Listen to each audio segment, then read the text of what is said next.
BJP ಜಿಲ್ಲಾಧ್ಯಕ್ಷರ ನೇಮಕದಲ್ಲಿ Vijayendra ಅವರು ಏಕಪಕ್ಷೀಯ ನಿರ್ಧಾರ ಕೈಗೊಂಡಿದ್ದಾರೆ ಎಂದು ಆರೋಪಿಸಿದ ಚಿಕ್ಕಬಳ್ಳಾಪುರ ಬಿಜೆಪಿ ಸಂಸದ ಕೆ ಸುಧಾಕರ್ ಅವರು ರಾಜ್ಯಾಧ್ಯಕ್ಷ ಸ್ಥಾನದಿಂದ ವಿಜಯೇಂದ್ರ ಅವರನ್ನು ಕೆಳಗಿಳಿಸಬೇಕು ಎಂದು ಆಗ್ರಹಿಸಿದ್ದಾರೆ.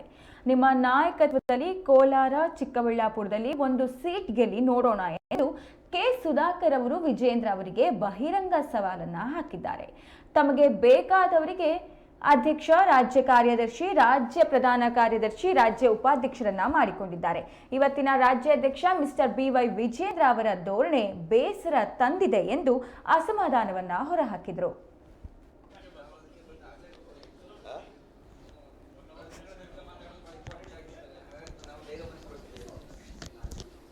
ಊಟ ಮಾಡಿದ್ದೀರಾ? ಆನ್ ಮಾಡಬೇಕಾ?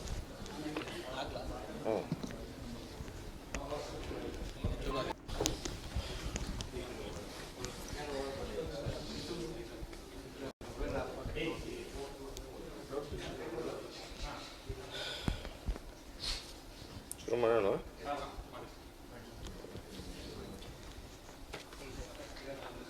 ಎಲ್ಲ ಮಾಧ್ಯಮ ಸ್ನೇಹಿತರಿಗೆ ಹಠಾತ್ತಾಗಿ ಇವತ್ತು ಸುದ್ದಿಗೋಷ್ಠಿ ಕರಿಬೇಕಾಯ್ತು. ಬಂದಿರೋದಕ್ಕೆ ಮೊದಲನೇದಾಗಿ ನಿಮಗೆಲ್ಲ ಕೂಡ ನಾನು ಅಭಿನಂದನೆಗಳನ್ನು ಸಲ್ಲಿಸ್ತೇನೆ, ಕೃತಜ್ಞತೆಗಳನ್ನು ಸಲ್ಲಿಸ್ತೇನೆ. ಸ್ನೇಹಿತರೆ, ಇವತ್ತು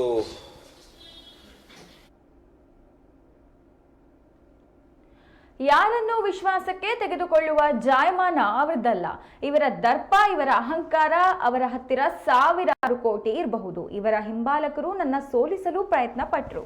ಜಿಲ್ಲಾಧ್ಯಕ್ಷರ ವಿಚಾರಕ್ಕೆ ಸೌಜನ್ಯಕ್ಕೂ ನನ್ನ ಜೊತೆ ಚರ್ಚೆ ಮಾಡಿಲ್ಲ. ಫೋನ್ ಮಾಡಿದ್ರು ರೆಸ್ಪಾಂಡ್ ಮಾಡಲ್ಲ. ನಡ್ಡಾ ಅವರಿಗೆ ಮೆಸೇಜ್ ಹಾಕಿದ್ರೆ ಅಪಾಯಿಂಟ್ಮೆಂಟ್ ಕೊಡ್ತಾರೆ. ಆದರೆ ಇವರು 2-3 ಬಾರಿ ಅಪಾಯಿಂಟ್ಮೆಂಟ್ ಫಿಕ್ಸ್ ಮಾಡಿ ಕ್ಯಾನ್ಸಲ್ ಮಾಡಿದ್ದಾರೆ. ನಮ್ಮನ್ನ ತುಳಿಯಲು ಸಮಾಧಿ ಮಾಡಲು ಹೊರಟಿದ್ದೀರಾ ಎಂದು ವಿಜಯೇಂದ್ರರನ್ನ ಖಾರವಾಗಿಯೇ ಪ್ರಶ್ನಿಸಿದರು.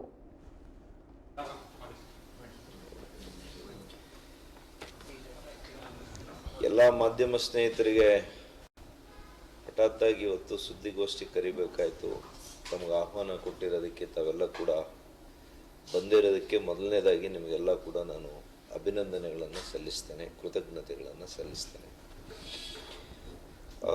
ಸ್ನೇಹಿತರೆ, ಇವತ್ತು ನಮ್ಮ ಪಕ್ಷ BJP ಪಕ್ಷವನ್ನು ನಾನು ನಂಬಿ, ಆಂತರಿಕ ಪ್ರಜಾಪ್ರಭುತ್ವ ಇಲ್ಲಿರುತ್ತೆ, ರಾಷ್ಟ್ರೀಯತೆ ಇದೆ, ರಾಷ್ಟ್ರೀಯ ಸ್ವಯಂ ಸಂಘದ ಒಂದು ಆದರ್ಶ ಇದೆ. ಇವೆಲ್ಲ ಇರೋದ್ರಿಂದ ನಾನು ಪಕ್ಷದ ತತ್ವ ಸಿದ್ಧಾಂತವನ್ನು ಒಪ್ಪಿ 2019ರಲ್ಲಿ ಚಿಕ್ಕಬಳ್ಳಾಪುರ ಕ್ಷೇತ್ರದಿಂದ ಒಂದೇ ವರ್ಷ ನನಗೆ MLA ಆಗಿದ್ರು. ಇನ್ನೂ 4 ವರ್ಷ ಇತ್ತು ಅವಧಿ ನಂದು, ಎರಡನೇ ಬಾರಿ. ಎಲ್ಲಿ ಭಾರತೀಯ ಜನತಾ ಪಕ್ಷಕ್ಕೆ ಮರಳು ಭೂಮಿ ಅನ್ನುವಂತಹ ವಾತಾವರಣ ಚಿಕ್ಕಬಳ್ಳಾಪುರ. ಅನೇಕರು ನನ್ನ ಜೊತೆಯಲ್ಲಿ 15-16 ಜನ, ಒಟ್ಟು 17 ಜನ ನಾವು ರಾಜೀನಾಮೆ ಮಾಡಿ ಈ ಪಕ್ಷಕ್ಕೆ ಬಂದ್ವಿ. ಮಾನ್ಯ ಯಡಿಯೂರಪ್ಪನವರು ಮುಖ್ಯಮಂತ್ರಿಗಳಾದರು. ಕೆಲವ್ರನ್ನ ಟಾರ್ಗೆಟ್ ಮಾಡಿ 23ರಲ್ಲಿ ನಮ್ಮದೇ ಪಕ್ಷದ ಮುಖಂಡರು ಇವತ್ತು ಪಕ್ಷ ಕಟ್ತೀನಿ ಅಂತ ಹೊರಟಿರೋರು 15-20 ಜನರನ್ನ ಟಾರ್ಗೆಟ್ ಮಾಡಿ ಯಾವ ರೀತಿ ಸೋಲಿಸುವಂತ ಪ್ರಯತ್ನ ಮಾಡಿದ್ದೀರಿ. ಅವತ್ತು 19ರಲ್ಲಿ ಎಷ್ಟೆಲ್ಲ ಅಪಪ್ರಚಾರ ಆಯ್ತು ನಮ್ಮ ಮೇಲೆ. ನಾವೆಲ್ಲ ಕೂಡ ಮಾರಾಟ ಆಗಿದ್ದೀವಿ ಮಾಡ್ಕೊಂಡು ಹೋಗ್ತಾ ಇದ್ದೀವಿ. ಎಷ್ಟೇ ಅಪಮಾನಗಳಾಗಿದ್ರು, ಎಷ್ಟೇ ನನ್ನನ್ನು ರಾಜಕೀಯವಾಗಿ ತುಳಿಬೇಕು ಅಂತ ಪ್ರಯತ್ನ ಮಾಡಿದ್ರು, ಆ ಭಗವಂತನ ಕೃಪೆ, ದೇವರ ಕೃಪೆ ಇರೋದ್ರಿಂದ, ನನ್ನನ್ನು ನಂಬಿರ್ತಕ್ಕಂಥ ಮಹಾಜನತೆಯ ಅವರ ಆಶೀರ್ವಾದ ಇರೋದ್ರಿಂದ, ಮಾನ್ಯ ನರೇಂದ್ರ ಮೋದಿಜಿರವರ ಮತ್ತು ಮಾನ್ಯ ಅಮಿತ್ ಶಾ ರವರ, ಮಾನ್ಯ ನಡ್ಡಾರವರ, ಅದೇ ರೀತಿ ಮಾನ್ಯ BL ಸಂತೋಷ್ ಜಿರವರ, ನಮ್ಮ ರಾಜ್ಯದ ಪ್ರಮುಖ ನಾಯಕರುಗಳು ಮಾನ್ಯ ಅಶೋಕ್ ರವರು, ಬಸವರಾಜ ಬೊಮ್ಮಾಯಿರವರು, ಮಾನ್ಯ ಪ್ರಹ್ಲಾದ್ ಜೋಶಿರವರು, ಇವರೆಲ್ಲರ ಆಶೀರ್ವಾದ ಬೆಂಬಲ ಇದ್ದಿದ್ದರಿಂದ ಒಂದು ಸೋಲು, ಒಂದು ಆಘಾತ ಆದಮೇಲೆ ಕೂಡ 24ರಲ್ಲಿ ನನಗೆ ಚುನಾವಣೆಯಲ್ಲಿ ಸ್ವಾಭಾವಿಕವಾಗಿ ಟಿಕೆಟ್ ನನಗೆ ಬರಬೇಕಾಯ್ತು. 3 ಜಿಲ್ಲೆಯಲ್ಲಿ ಮರಳು ಭೂಮಿ ಅನ್ನೋ ಕಡೆ ನಾನಿವತ್ತು ತಳಹಂತದಿಂದ ಕಳೆದ 5 ವರ್ಷದಲ್ಲಿ ನನ್ನ ತನು, ಧನ, ಮನ ಎಲ್ಲವನ್ನು ಅರ್ಪಣೆ ಮಾಡಿ ಅನೇಕ ಮಾಜಿ ಶಾಸಕರುಗಳನ್ನು ಈ ಪಕ್ಷಕ್ಕೆ ಸೇರ್ಪಡೆ ಮಾಡಿ ಅನೇಕರನ್ನ ಕರ್ಕೊಂಡು ಬಂದು ಪಕ್ಷವನ್ನು ತಳಹಂತದಿಂದ ಸಂಘಟನೆ ಮಾಡಲಿಕ್ಕೆ ಪ್ರಾಮಾಣಿಕ ಪ್ರಯತ್ನ ನಾನು ಮಾಡ್ತಾ ಇದ್ದೇನೆ. ಇವತ್ತು ಸಂಘಟನೆಯ ಪರ್ವ ಅಂದರೆ ಸಂಘಟಿತವಾಗಿರ್ತಕ್ಕಂಥ ಸಂಘಟನೆಯನ್ನು ಮಾಡ್ತಾ ಇದ್ದಾರೆ. ಇವತ್ತು ಜಿಲ್ಲಾ ಅಧ್ಯಕ್ಷರುಗಳ ನೇಮಕಾತಿ ಪ್ರಕ್ರಿಯೆ ಪ್ರಾರಂಭ ಆಗಿತ್ತು. ಯಾವುದೇ ಚುನಾವಣೆ, ಪಕ್ಷದ ಚುನಾವಣೆಗಳಾಗುವಂಥ ಸಂದರ್ಭದಲ್ಲಿ ಅದು ಸಂವಿಧಾನ ಪೂರ್ವಕವಾಗಿ ಆಗಬೇಕಾಗ್ತದೆ, ಸಂವಿಧಾನಬದ್ಧವಾಗಿ ಆಗಬೇಕಾಗ್ತದೆ, ಆಂತರಿಕ ಪ್ರಜಾಪ್ರಭುತ್ವಕ್ಕೆ ಮನ್ನಣೆ ಕೊಡಬೇಕಾಗ್ತದೆ. ಯಾವುದೇ ಚುನಾವಣೆ ಮಾಡಲಿಲ್ಲ. ಈಗ ಇವತ್ತು 1 ಗಂಟೆಗೆ ನನ್ನ ಸ್ವಂತ ಜಿಲ್ಲೆ ಚಿಕ್ಕಬಳ್ಳಾಪುರ ಜಿಲ್ಲೆಯಲ್ಲಿ ಅನೇಕ ಜಿಲ್ಲೆಗಳಲ್ಲಿ ಇದೇ ರೀತಿ ನಡೆಯುತ್ತೆ. ಏಕಚಕ್ರಾಧಿಪತ್ಯ ಇದ್ದಂಗೆ.